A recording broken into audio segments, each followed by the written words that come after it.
everyone, welcome you all in my YouTube channel. Today in this video we are going to discuss about how to apply for passport. Friends, जैसा कि आपको पता ही है कि passport एक travel document है और अगर आप किसी भी कंट्री में किसी भी पर्पस के लिए ट्रैवल करना चाहते हैं तो आपके पास एक वैलिड पासपोर्ट होना ज़रूरी है। तो आज की डेट में पासपोर्ट बनवाना बहुत ही आसान हो गया है। अब आप इजीली घर बैठे बैठे अपने पासपोर्ट के लिए अप्लाई कर सकते हैं। तो पासपोर्ट के लिए आपने कैसे अप्लाई करना है, कितनी फीस आपने पे करनी है, कंप्लीट डिटेल में आज आपको इस वीडियो में बताऊंगी। तो इसके लिए आपने इस वीडियो को एंड तक ज़रूर देखना है। तो चलिए वीडियो को शुरू करते हैं। पासपोर्ट के लिए ऑनलाइन अप्लाई करने के लिए आपने सबसे पहले गूगल क्रोम में passportindia.gov.in एंटर करना है। तो कुछ इस तरीके का इंटरफेस आपको शो होगा। यहाँ आपके पास एक पॉपअप बॉक्स ओपन हो जाएगा। इस पॉपअप बॉक्स में आपको कुछ फेक वेबसाइट्स गिवन है। जब भी आप पासपोर्ट के लिए अप्लाई करोगे तो आपने इन फेक वेबसाइट्स का बिल्कुल भी यूज़ नहीं करना है। ये फेक वेबसाइट्स आपका मिसयूज़ कर सकती हैं। यानी कि जब भी आप पासपोर्ट के लिए अप्लाई करते हैं तो आपने पासपोर्ट इंडिया की जो ऑफिशियल साइट है passportindia.gov.in, आपको यहाँ पर ग्रीन कलर में नीचे मेंशन भी है, आपने इसी का ही यूज़ करना है और पासपोर्ट के लिए अप्लाई करना है। तो जैसे आप इस ऑफिशियल वेबसाइट पर क्लिक करोगे तो कुछ इस तरीके का इंटरफेस आपको शो होगा। तो यहाँ आपके पास बहुत सारे ऑप्शंस हैं। आपने यहाँ पर न्यू यूज़र रजिस्ट्रेशन वाले ऑप्शन पर क्लिक करना है। तो जैसे आप इस ऑप्शन पर क्लिक करोगे तो यहाँ सबसे पहले आप अपनी डिटेल्स एंटर करोगे। सबसे पहले आपसे यहाँ पर पूछा गया है रजिस्टर टू अप्लाई एट, यानी कि अगर आप डिप्लोमेटिक या फिर ऑफिशियल पासपोर्ट के लिए अप्लाई कर रहे हैं तो आप यहाँ पर CPV दिल्ली सिलेक्ट करोगे, अदरवाइज आप यहाँ पर पासपोर्ट ऑफिस सिलेक्ट करोगे। नीचे आप अपना पासपोर्ट ऑफिस इस लिस्ट में से सिलेक्ट करोगे। देन आप अपना गिवन नेम एंटर करोगे। गिवन नेम में आपने अपना फर्स्ट नेम और मिडिल नेम ही एंटर करना है। नीचे आपने अपना सरनेम एंटर करना है, डेट ऑफ बर्थ एंटर करनी है, ईमेल आईडी एंटर करनी है। अगर आप अपनी लॉगिन आईडी और ईमेल आईडी दोनों को सेम रखना चाहते हैं तो आप यहाँ पर यस वाला ऑप्शन सिलेक्ट करोगे, अदरवाइज आप यहाँ पर नो वाला ऑप्शन सिलेक्ट करोगे। देन आपने यहाँ पर लॉगिन आईडी एंटर करनी है। देन आप उस लॉगिन आईडी का पासवर्ड क्रिएट करोगे। देन आपने पासवर्ड को कंफर्म करना है। नीचे आपने एक हिंट क्वेश्चन सिलेक्ट करना है। इसके लिए आपके पास एक लिस्ट ओपन हो जाएगी। आपने इस लिस्ट में से कोई भी एक हिंट क्वेश्चन सिलेक्ट करना है। नीचे आप उसका आंसर अपने अकॉर्डिंग करोगे।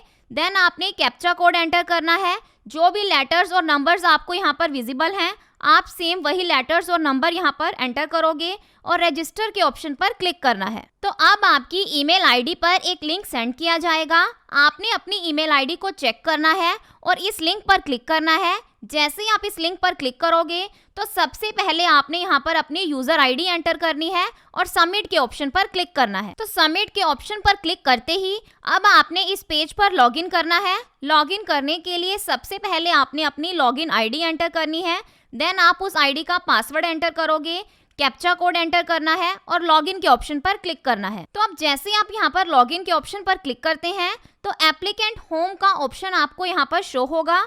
आपके पास यहाँ पर बहुत सारे ऑप्शंस हैं।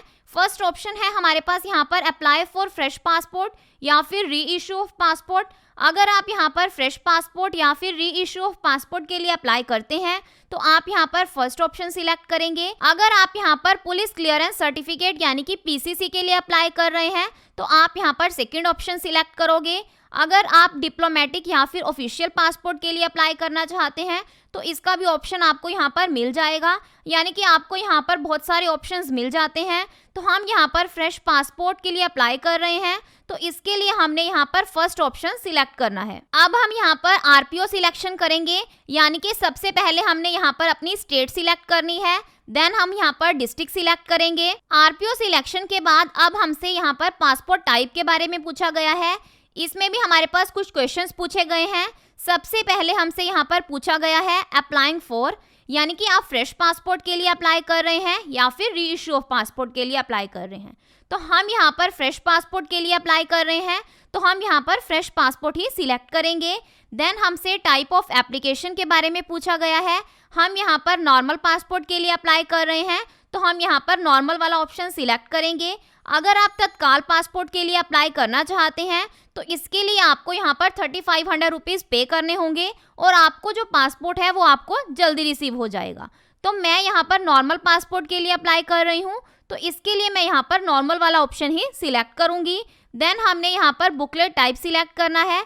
अगर आप नॉर्मली रेगुलर बेसिस पर ट्रैवल करते रहते हैं तो आप यहाँ पर 60 पेजेस सिलेक्ट करोगे, अदरवाइज आप यहाँ पर 36 पेजेस सिलेक्ट करोगे। बुकलेट टाइप सिलेक्ट करने के बाद हमने यहाँ पर नेक्स्ट के ऑप्शन पर क्लिक करना है। तो जैसे हम यहाँ पर नेक्स्ट के ऑप्शन पर क्लिक करेंगे तो हमारे पास यहाँ पर एप्लीकेंट डिटेल्स का ऑप्शन आएगा। इसमें हमने अपनी सारी डिटेल्स एंटर करनी है। सबसे पहले हम अपना गिवन नेम एंटर करेंगे। गिवन नेम में आप अपना फर्स्ट नेम और मिडिल नेम एंटर करोगे। देन आपने सरनेम एंटर करना है, जेंडर सिलेक्ट करना है। देन आपसे यहाँ पर पूछा गया है have you ever been known by other names, यानी कि आपका कोई अनदर नेम है। अगर है तो आप यस वाला ऑप्शन सिलेक्ट करोगे, अदरवाइज आप यहाँ पर नो वाला ऑप्शन सिलेक्ट करोगे। देन आपसे यहाँ पर पूछा गया है have you ever change your name, यानी कि आपने अपना नेम कभी चेंज करवाया है। अगर आपने कभी अपना नेम चेंज करवाया है तो आप यहाँ पर यस वाला ऑप्शन सिलेक्ट करोगे, अदरवाइज आप यहाँ पर नो वाला ऑप्शन सिलेक्ट करोगे। देन आपसे डेट ऑफ बर्थ के बारे में पूछा गया है तो आपने यहाँ पर कैलेंडर में से अपनी डेट ऑफ बर्थ सिलेक्ट करनी है। देन आपने यहाँ पर अपना प्लेस ऑफ बर्थ सिलेक्ट करना है। अगर आपका place of birth out of India है तो आप यहाँ पर यस वाला ऑप्शन सिलेक्ट करोगे, अदरवाइज आप यहाँ पर नो वाला ऑप्शन सिलेक्ट करोगे। देन आपने अपना स्टेट, डिस्ट्रिक्ट और मैरिटल स्टेटस सिलेक्ट करना है। देन आप अपना सिटीजनशिप ऑफ इंडिया सिलेक्ट करोगे। अगर आपकी जो सिटीजनशिप है वो इंडिया में बाय बर्थ से है तो आप यहाँ पर बर्थ वाला ऑप्शन सिलेक्ट करोगे। देन आपने अपना पैन नंबर और वोटर आईडी नंबर एंटर करना है। ये दोनों ऑप्शनल हैं, अगर आपके पास अवेलेबल हैं तो आप एंटर करोगे, अदरवाइज आपको यहाँ पर मैंडेटरी नहीं है। देन हमने अपना एम्प्लॉयमेंट टाइप सिलेक्ट करना है। देन आपसे यहाँ पर पूछा गया है कि आपके पेरेंट्स या फिर स्पाउस में से कोई गवर्नमेंट सर्वेंट है। अगर है तो आप यहाँ पर यस वाला ऑप्शन सिलेक्ट करोगे, अदरवाइज आप यहाँ पर नो वाला ऑप्शन सिलेक्ट करोगे। देन आपसे यहाँ पर एजुकेशनल क्वालिफिकेशन के बारे में पूछा गया है तो इस लिस्ट में से आप सिलेक्ट करोगे। देन आपसे नॉन ईसीआर कैटेगरी के बारे में पूछा गया है कि क्या आप नॉन ईसीआर कैटेगरी के लिए एलिजिबल हैं। तो अगर आप 10th क्लास या फिर इससे ज़्यादा पढ़े लिखे हैं तो आप नॉन ईसीआर कैटेगरी के लिए एलिजिबल हैं। अगर आप 10th क्लास या फिर उससे कम पढ़े लिखे हैं तो आप नॉन ईसीआर कैटेगरी के लिए एलिजिबल नहीं हैं। तो ईसीआर का मीनिंग क्या है, हमारे पास यहाँ पर इमिग्रेशन चेक रिक्वायर्ड, यानी कि आप अगर 10th क्लास से कम पढ़े लिखे हैं और पासपोर्ट अप्लाई करते समय अपनी 10th क्लास या फिर इससे हायर एजुकेशन की मार्कशीट साथ में नहीं लगाते हैं तो आपको ईसीआर पासपोर्ट इशू किया जाता है। और non ECR means immigration check not required, means अगर आप 10th क्लास या फिर इससे ज़्यादा पढ़े लिखे हैं और पासपोर्ट अप्लाई करते समय आप अपनी 10th क्लास की या फिर इससे हायर एजुकेशन की मार्कशीट साथ में लगाते हैं तो आपको यहाँ पर नॉन ईसीआर पासपोर्ट इशू किया जाता है।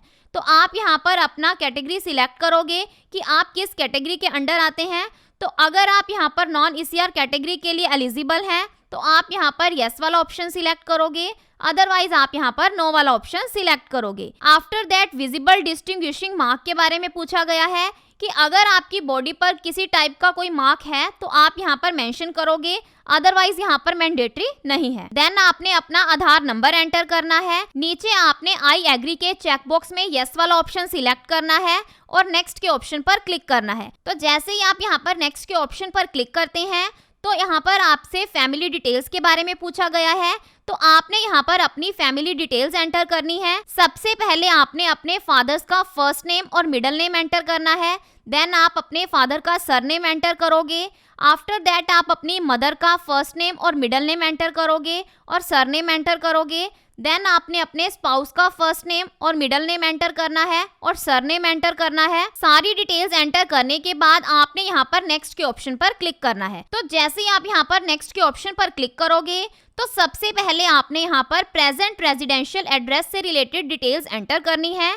सबसे पहले आपसे यहाँ पर पूछा गया है is your present address out of India, क्या आपका जो प्रेजेंट एड्रेस है वो आउट ऑफ इंडिया है। अगर है तो आप यस वाला ऑप्शन सिलेक्ट करोगे, अदरवाइज आप यहाँ पर नो वाला ऑप्शन सिलेक्ट करोगे। देन आपने अपना हाउस नंबर और स्ट्रीट नेम एंटर करना है। विलेज, टाउन और सिटी सिलेक्ट करनी है। डिस्ट्रिक्ट सिलेक्ट करना है। पुलिस स्टेशन सिलेक्ट करना है। पिन कोड एंटर करना है। मोबाइल नंबर एंटर करना है। ईमेल आईडी एंटर करनी है। देन आपसे यहाँ पर पूछा गया है इज परमानेंट एड्रेस अवेलेबल, अगर आपका परमानेंट एड्रेस अवेलेबल है तो आप यस वाला ऑप्शन सिलेक्ट करोगे, अदरवाइज आप यहाँ पर नो वाला ऑप्शन सिलेक्ट करोगे। देन आपसे यहाँ पर पूछा गया है is your permanent address same as present address? क्या आपका परमानेंट एड्रेस और प्रेजेंट एड्रेस दोनों सेम है? अगर सेम है तो आप यस वाला ऑप्शन सिलेक्ट करोगे, अदरवाइज आप यहाँ पर नो वाला ऑप्शन सिलेक्ट करोगे। यानी कि आपने यहाँ पर सारी डिटेल्स एंटर करनी है और नेक्स्ट के ऑप्शन पर क्लिक करना है। तो जैसे ही आप यहाँ पर नेक्स्ट के ऑप्शन पर क्लिक करते हैं तो आपसे यहाँ पर इमरजेंसी कॉन्टैक्ट से रिलेटेड डिटेल्स मांगी गई हैं। इसमें आप सबसे पहले अपने इमरजेंसी कॉन्टैक्ट में किसी भी रिलेटिव या फिर फ्रेंड, फैमिली मेंबर्स, किसी का भी नेम एंटर कर सकते हैं।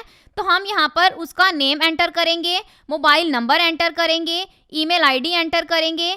ईमेल आईडी और टेलीफोन नंबर एंटर करना ऑप्शनल है, अगर अवेलेबल है तो आप एंटर करोगे, अदरवाइज मैंडेटरी नहीं है। तो सिंपली आपने यहाँ पर क्या करना है, उस पर्सन का नेम और मोबाइल नंबर एंटर करना है और नेक्स्ट के ऑप्शन पर क्लिक करना है। तो जैसे ही आप यहाँ पर नेक्स्ट के ऑप्शन पर क्लिक करते हैं तो आपके पास यहाँ पर आइडेंटिटी सर्टिफिकेट और पासपोर्ट डिटेल्स से रिलेटेड कुछ क्वेश्चंस पूछे गए हैं। तो सबसे फर्स्ट क्वेश्चन है हमारे पास यहाँ पर, have you ever hold any identity certificate? जो आइडेंटिटी सर्टिफिकेट है वो मेनली तिब्बतियंस को या फिर जो स्टेटलेस पीपल हैं जो इंडिया में रह रहे हैं उनको इशू किया जाता है। तो हम यहाँ पर नो वाला ऑप्शन सिलेक्ट करेंगे।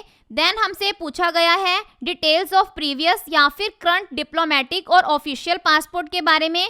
तो यहाँ पर भी हमारे पास डिटेल्स अवेलेबल नहीं है, तो इसलिए हम यहाँ पर डिटेल्स नॉट अवेलेबल वाला ऑप्शन सिलेक्ट करेंगे। देन हमसे यहाँ पर पूछा गया है कि क्या आपने कभी पासपोर्ट के लिए अप्लाई किया है और आपको पासपोर्ट इशू नहीं हुआ है? तो अगर आपके साथ ऐसा हुआ है तो आप यहाँ पर यस वाला ऑप्शन सिलेक्ट करोगे, अदरवाइज आप यहाँ पर नो वाला ऑप्शन सिलेक्ट करोगे। यानी कि आपने अपने अकॉर्डिंग ये डिटेल्स एंटर करनी है, यानी कि कोई भी ऑप्शन आप सिलेक्ट कर सकते हैं और आपने यहाँ पर सिंपली नेक्स्ट के ऑप्शन पर क्लिक करना है। तो जैसे ही हम यहाँ पर नेक्स्ट के ऑप्शन पर क्लिक करते हैं तो हमारे सामने अदर डिटेल्स का ऑप्शन आएगा और हमसे यहाँ पर कुछ क्वेश्चंस पूछे जाएंगे। इन क्वेश्चंस के आंसर्स आप अपने अकॉर्डिंग करोगे। तो मैंने इन सभी क्वेश्चंस को रीड कर लिया है, तो मेरे अकॉर्डिंग इन सभी क्वेश्चंस के आंसर्स नो हैं, तो मैं यहाँ पर इन सभी क्वेश्चंस के आंसर्स नो में टिक करूंगी। तो सभी क्वेश्चंस के आंसर टिक करने के बाद नेक्स्ट के ऑप्शन पर क्लिक करना है। तो जैसे ही हम यहाँ पर नेक्स्ट के ऑप्शन पर क्लिक करेंगे तो हमें हमारे पासपोर्ट का एक प्रीव्यू शो होगा जिसमें हमारी सारी डिटेल्स मेंशन है। आपने यहाँ पर ध्यान दिया होगा कि हमारी फोटो और सिग्नेचर वाला जो कॉलम है वो ब्लैंक है। तो हम जब पासपोर्ट सेवा केंद्र विजिट करेंगे तो वहाँ पर हमारी फोटोग्राफ होगी और वहीं हमारे सिग्नेचर होंगे, तो ये कॉलम तब फिल हो जाएगा। तो सिंपली हमने यहाँ पर क्या करना है, अपनी डिटेल्स को वेरीफाई करना है और नेक्स्ट के ऑप्शन पर क्लिक करना है। तो अब हमारे सामने सेल्फ डिक्लेरेशन फॉर्म ओपन हो जाएगा। यहाँ सबसे पहले हमने प्रूफ ऑफ बर्थ में एक डॉक्यूमेंट सिलेक्ट करना है। आपके पास कोई भी डॉक्यूमेंट है जो आपके पास करंट टाइम पर अवेलेबल है, आप वही सिलेक्ट करोगे। मैं यहाँ पर अपना आधार कार्ड सिलेक्ट करूंगी। देन हमने proof of present residential address में भी एक डॉक्यूमेंट सिलेक्ट करना है।